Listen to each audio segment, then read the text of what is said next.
भारत माता की।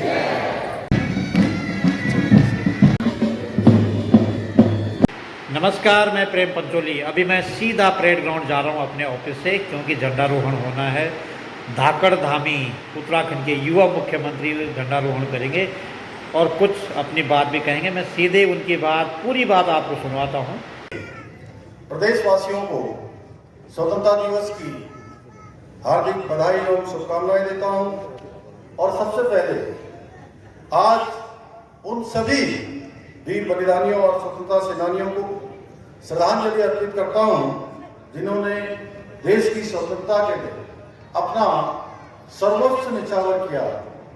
मैं सेना, अर्धसैनिक बलों तथा पुलिस बल के उन सभी जवानों को नमन करता हूँ जिन्होंने मां भारती की सेवा में अपने प्राणों का बलिदान किया है। साथ ही मैं उत्तराखंड राज्य निर्माण आंदोलन में शहीद हुए सभी आंदोलनकारियों को भी नमन करता हूं। भाइयों बहनों, उत्तराखंड देवभूमि होने के साथ साथ वीर भूमि भी है, क्योंकि देश की रक्षा के लिए हुए सभी युद्धों में हमारे जवानों ने अपनी वीरता और साहस से उत्तराखंड का नाम हमेशा रोशन किया है। आज के इस पावन अवसर पर हमें उन वीरों के बलिदान और शौर्य के सम्मान के लिए यह प्रण लेना है कि हम विकसित उत्तराखंड और विकसित भारत बनाने में अपना योगदान सुनिश्चित करेंगे। भाइयों बहनों, आदरणीय प्रधानमंत्री श्री नरेंद्र मोदी जी के नेतृत्व में आज भारत निरंतर प्रगति के पथ पर आगे बढ़ रहा है। पूरी दुनिया के अंदर आज भारत का मान सम्मान बढ़ रहा है, वैश्विक पहचान बढ़ रही है। चाहे वो आज रक्षा का क्षेत्र हो, विज्ञान तकनीकी का क्षेत्र हो, या कृषि या शिक्षा का क्षेत्र हो, आज भारत हर क्षेत्र में नए कीर्तिमान स्थापित कर रहा है। आज देश में विकास के साथ साथ सांस्कृतिक पुनर्जागरण भी हो रहा है, जो हमें हमारे गौरवशाली अतीत से जोड़ता है और भविष्य के लिए प्रेरणा देता है। आज कश्मीर से धारा 370 हटाना, 3 तलाक की प्रथा को गैर कानूनी घोषित करना और अयोध्या में हम सब के आराध्य देव भगवान श्री राम का भव्य मंदिर का निर्माण हो, अंग्रेजों के समय के चले आ रहे कानूनों को रद्द करना हो, यह सब आदरणीय प्रधानमंत्री मोदी जी के नेतृत्व में ही संभव हो सका है।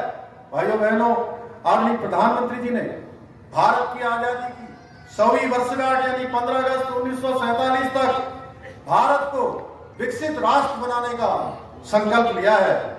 और इस संकल्प को पूरा करने के लिए हमारी सरकार भी राज्य के समग्र विकास के लिए अनेक महत्वपूर्ण कदम उठा रही है।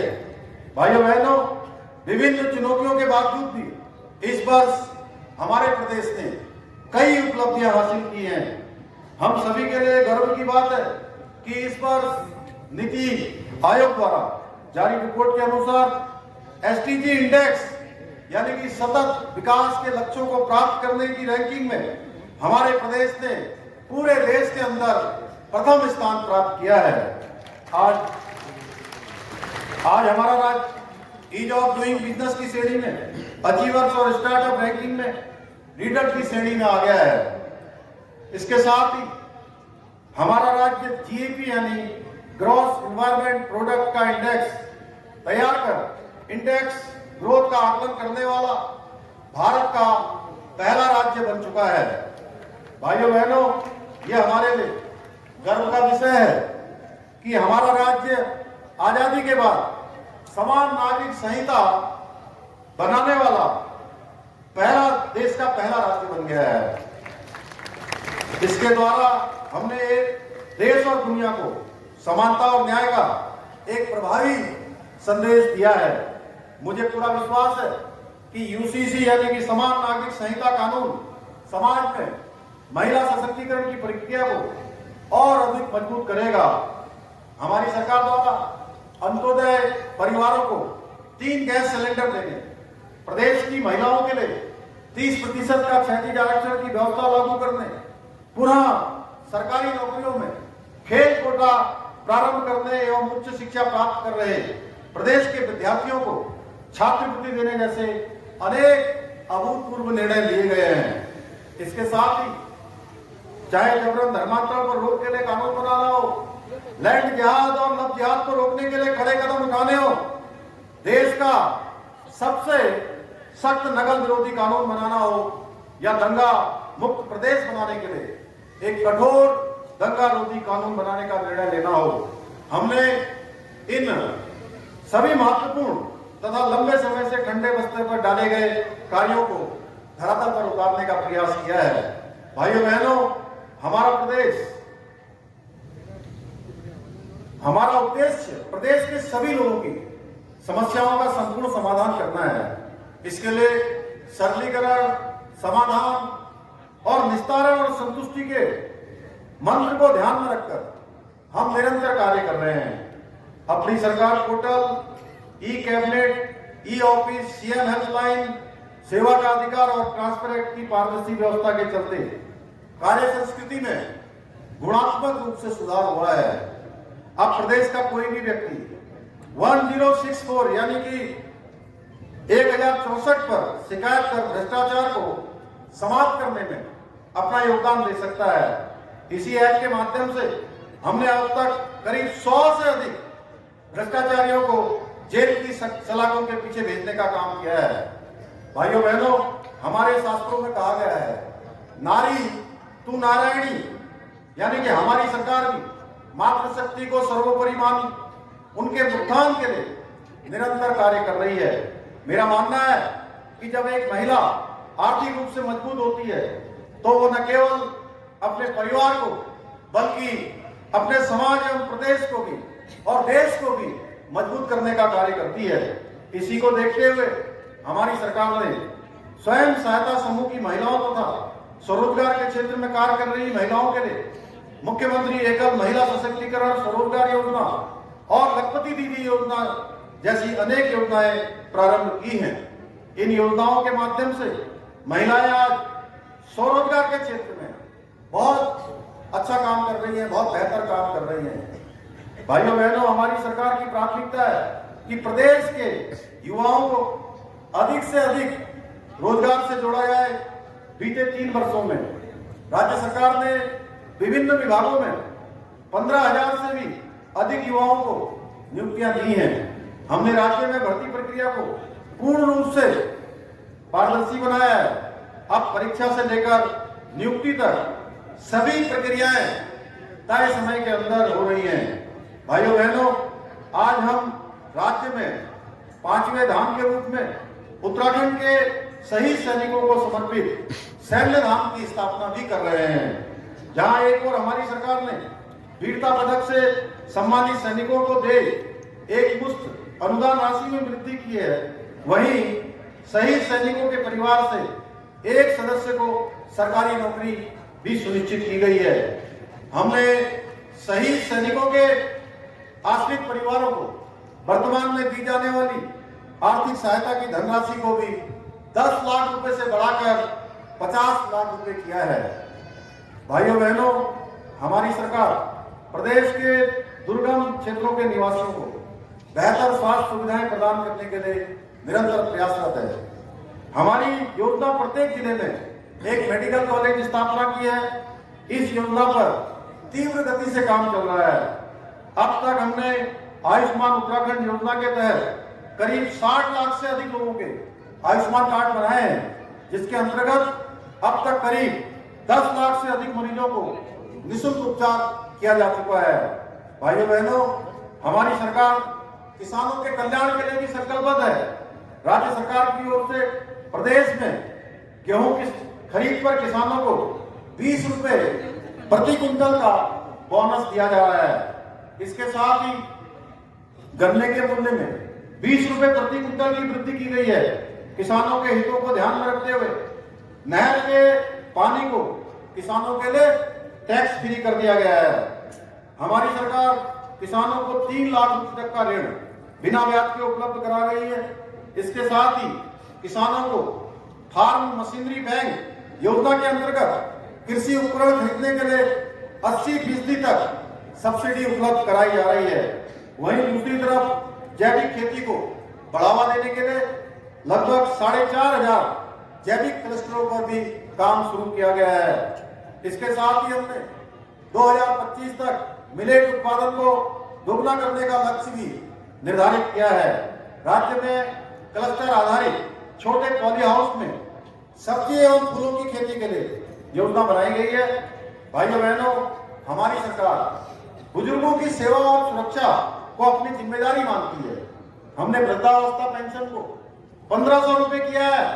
साथ ही पहले बुजुर्ग दंपतियों में से एक को पेंशन मिलती थी, अब पति और पत्नी दोनों को पेंशन योजना का लाभ दिया जा रहा है।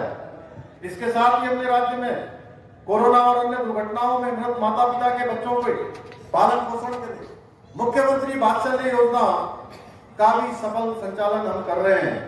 हमने आपातकाल में जेल जाने वाले लोकतंत्र सेनानियों की मृत्यु के बाद उनके आश्रितों को भी 20,000 रुपए प्रति माह पेंशन देने का प्रावधान किया है। राज्य में सभी ग्राम पंचायतों को ऑप्टिकल फाइबर से जोड़ने की योजना पर तेजी से काम चल रहा है। हमारी सरकार द्वारा उत्तराखंड में नई खेल नीति को लागू कर खिलाड़ियों को प्रोत्साहित किया जा रहा है। इसी नीति के तहत ओलंपिक खेल में पदक लाने वाले खिलाड़ियों को और ओलंपिक खेल में प्रतिभाग करने वाले विश्व चैंपियनशिप, विश्व कप, एशियन खेल एवं राष्ट्रमंडल खेल के पदक विजेता खिलाड़ियों को सीधी भर्ती के पदों पर नियुक्ति दी जा रही है। इसके साथ ही हमने सब जूनियर लेवल पर भी मेधावी खिलाड़ियों को हर महीने छात्रवृत्ति प्रदान कर रहे हैं। भाइयों बहनों, हमने राज्य में जो खेल विश्वविद्यालय बनाने का वायदा किया था उसे राज्य मंत्रिमंडल की स्वीकृति मिल चुकी है। हमने पिछले वर्ष दिसंबर में उत्तराखंड ग्लोबल इन्वेस्टर समिट का आयोजन किया था। इस सम्मेलन में 3,56,000 करोड़ रुपए के एमओयू हुए थे, जिनमें से अब तक 75,000 करोड़ रुपए से अधिक के प्रोजेक्ट पर काम शुरू हो चुका है। प्रदेश में उत्तराखंड फिल्म नीति 2024 को मंजूरी दी गई है। इस नीति के अंतर्गत क्षेत्रीय फिल्म की शूटिंग पर 2 करोड़ रुपए तक की सब्सिडी का प्रावधान किया गया है। भाइयों बहनों, हमारी सरकार ने उत्तराखंड के स्थानीय उत्पादों को बड़े स्तर पर पहचान दिलाने के लिए एक जनपद दो उत्पाद योजना की शुरुआत की है। साथ ही हमारी पहल हाउस ऑफ हिमालय ब्रांड राज्य के सभी ऑर्गेनिक उत्पादों को एक छत के नीचे लाने में भी कारगर सिद्ध हुआ है। वहीं ग्रामीण अर्थव्यवस्था को बढ़ाने के लिए प्रारंभ की गई होम स्टे योजना के अंतर्गत पर्यटकों के ठहरने के लिए पहाड़ों में होम स्टे बनाने पर हम 10 लाख रुपए तक की छूट दे रहे हैं। यह योजना पहाड़ों से पलायन रोकने और स्वरोजगार उपलब्ध कराने के साथ ही पर्यटन को बढ़ावा देने में काफी सफल साबित हो रही है। भाइयों बहनों, किसी भी राज्य की प्रगति और विकास में उसका इंफ्रास्ट्रक्चर बहुत अहम योगदान होता है। हम राज्य में कनेक्टिविटी बढ़ाने के लिए RRR के साथ ही रोड, रेल और रोपवे के विस्तार पर लगातार काम कर रहे हैं। जहां हर गांव को हाईवे से जोड़ने की हमारी योजना है, वहीं पहाड़ों में रेल पहुंचाने का स्वप्न ऋषिकेश कर्णप्रयाग रेल परियोजना के माध्यम से शीघ्र ही साकार होने वाला है। प्रदेश में रोपवे कनेक्टिविटी का विस्तार किया जा रहा है। सिद्धपीठ सुरकंडा देवी मंदिर से रोपवे शुरू किया जा चुका है। इसके साथ ही गौरीकुंड, केदारनाथ, गोविंद घाट, हेमकुंड साहब रोपवे का शिलान्यास हो चुका है, जिस पर शीघ्र कार्य प्रारंभ हो जाएगा। वहीं पर्वतमाला योजना के तहत रानीबाग से नैनीताल, पंचकोटी से नई टेहरी, खलियाटाप से मुंशारी, नीलकंठ ओली से गौरसुर रोपवे और पूर्णागिरी मंदिर रोपवे परियोजनाओं की प्रक्रिया भी गतिमान है। इसके साथ साथ हमारी सरकार द्वारा राज्य में हवाई सेवाओं के नेटवर्क को और अधिक मजबूत करने की दिशा में निरंतरता से कार्य किया जा रहा है। वर्तमान में जहां एक ओर हम राज्य के भीतर विभिन्न स्थानों पर हेली सेवा का संचालन कर रहे हैं, वहीं जौलीग्रांट और पंतनगर एयरपोर्ट को अंतर्राष्ट्रीय स्तर पर विकसित करने के लिए भी लगातार हम प्रयास कर रहे हैं। भाइयों बहनों, तीर्थाटन एवं पर्यटन हमारी अर्थव्यवस्था का प्रमुख स्तंभ है। इसे मजबूत करने के लिए हम नई पर्यटन नीति लेकर आए हैं। हमने अभी 2 दिन पहले कैबिनेट में उत्तराखंड पर्यटन उद्यमी प्रोत्साहन योजना को मंजूरी दी है। इस योजना के तहत 5 करोड़ से कम लागत की पर्यटन परियोजनाओं के लिए 80 लाख रुपए से 1.5 लाख रुपए तक की सब्सिडी का प्रावधान किया है। हम केदारखंड, मानसखंड, मंदिरमाला मिशनों पर तेजी से काम कर रहे हैं। इसके अलावा राज्य में हरिद्वार ऋषिकेश कॉरिडोर के साथ ही शारदा कॉरिडोर बनाने की प्रक्रिया भी गतिमान है। भाइयों बहनों, हमारी सरकार द्वारा बिजली से वंचित सभी गांवों का 100% विद्युतीकरण किया जा चुका है। साथ ही उत्तराखंड में सौर ऊर्जा को बढ़ावा देने के लिए बहुत सारी योजनाओं पर काम किया जा रहा है, जिसमें मुख्यमंत्री सौर स्वरोजगार योजना प्रमुख है। इसके अंतर्गत 50% तक सब्सिडी दी जा रही है। नई सौर ऊर्जा नीति के तहत उरेडा द्वारा चिन्हित 1000 गांवों को सोलर ग्राम बनाया जा रहा है। राज्य सरकार द्वारा वर्ष 2025 तक 2000 मेगावाट और 2027 तक 4000 मेगावाट बिजली सौर ऊर्जा प्लांटों के जरिए उत्पादित करने का लक्ष्य है। भाइयों बहनों, हमारी सरकार अंत्योदय की भावना का सम्मान करते हुए, उसको संकल्प मानते हुए, उसकी भावनाओं के अनुरूप विकास का लाभ अंतिम छोर में खड़े व्यक्ति तक पहुंचाने का प्रयास कर रही है। इसके लिए हम अल्प, मध्यम और दीर्घकालिक परिणामों को केंद्र में रखकर नीतियां बना रहे हैं, उसके अनुसार आगे बढ़ रहे हैं। हमारा यह विकल्प नहीं संकल्प है कि जब तक हम उत्तराखंड को देश का श्रेष्ठ और आत्मनिर्भर राज्य नहीं बना देते हैं, तब तक हम चैन से नहीं बैठेंगे, आराम से नहीं बैठेंगे। आज के इस शुभ अवसर पर कुछ राज्य में किए जाने वाले जो कार्य हैं, मैं उनकी आप सबके समक्ष उन सब की घोषणा करना चाहता हूं कि प्रत्येक जनपद में एक स्थानीय निकाय को आदर्श निकाय के रूप में विकसित किया जाएगा। उद्योग, बागवानी तथा कृषि के क्षेत्र में उत्कृष्ट कार्य करने वाले काश्तकारों, उद्यमियों को प्रथम, द्वितीय एवं तृतीय पुरस्कार के रूप में क्रमशः 1,75,000 एवं 50,000 रुपए की धनराशि प्रदान की जाएगी। अनुसूचित जाति, अनुसूचित जनजाति, दिव्यांग एवं अन्य पिछड़ा वर्ग के नियमित कर्मचारियों हेतु कर्मचारी व्यक्तिगत ऋण योजना लागू की जाएगी। वृद्धावस्था पेंशन योजना, विधवा पेंशन योजना, दिव्यांग पेंशन योजना, जन्म से दिव्यांग बच्चों को अनुदान योजना एवं परित्यक्ता पेंशन योजना में वर्तमान में निर्धारित मासिक आय 4,000 से बढ़ाकर 6,000 रुपए प्रतिमाह किया जाएगा। युवाओं को स्वरोजगार से जोड़ने हेतु कौशल विकास योजना अंतर्गत प्रशिक्षण की विषय वस्तु का निर्धारण जिला कौशल विकास समिति द्वारा स्थानीय आवश्यकताओं के अनुरूप किया जाएगा। वरिष्ठ नागरिकों के समग्र कल्याण हेतु नीति बनाई जाएगी। राज्य के पर्वतीय क्षेत्रों से पलायन रोकने हेतु ट्राउट मत्स्य उत्पादन को बढ़ावा देने हेतु मुख्यमंत्री मत्स्य संपदा योजना के अंतर्गत मत्स्य विभाग में रुपए 200 करोड़ की योजना शुरू की जाएगी। राज्य के पशुपालकों को आधुनिक पशु चिकित्सा सेवाएं प्रदान करने के उद्देश्य से 75 करोड़ रुपए की लागत से सभी जनपदों में एक मॉडल पशु चिकित्सालय स्थापित किए जाएंगे, जिससे लगभग 11 लाख पशुपालक परिवारों के पशुधन को सुरक्षा प्रदान की जा सकेगी। भाइयों बहनों, आइए इस पावन पर्व पर हम यह संकल्प लें कि हमारे जो भी कर्तव्य और दायित्व हैं, हम उनको पूरी निष्ठा के साथ निर्वहन करेंगे और भारत को समृद्ध, सुरक्षित और सशक्त राष्ट्र बनाने के लिए प्रयास करते रहेंगे। हमारे प्रधानमंत्री आदरणीय मोदी जी के मुंह से पहली बार बाबा केदार की भूमि में वो शिव रूपी शब्द उनके मुंह से निकले थे कि 21वीं सदी का तीसरा दशक उत्तराखंड का दशक होगा।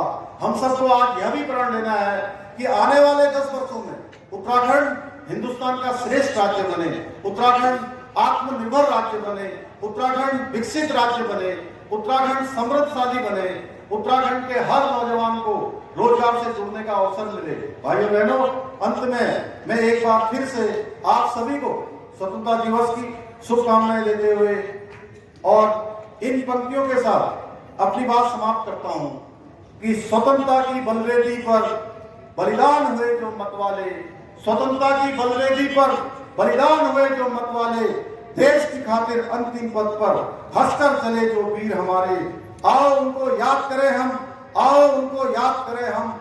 आजादी ये कहती है, आओ मिलकर बड़े साथ हम, भारत माता सबकी है, आओ मिलकर बड़े साथ हम, भारत माता सबकी है। जय हिंद, जय उत्तराखंड, भारत माता की। तो आपने सुना धामी जी को, धामी जी ने अपनी एक्टिविटीज़ गिनाई कि पूरे राज्य में सुखद एहसास हो रहा है, अच्छे दिन आ गए हैं और तमाम योजनाएं रनिंग में है।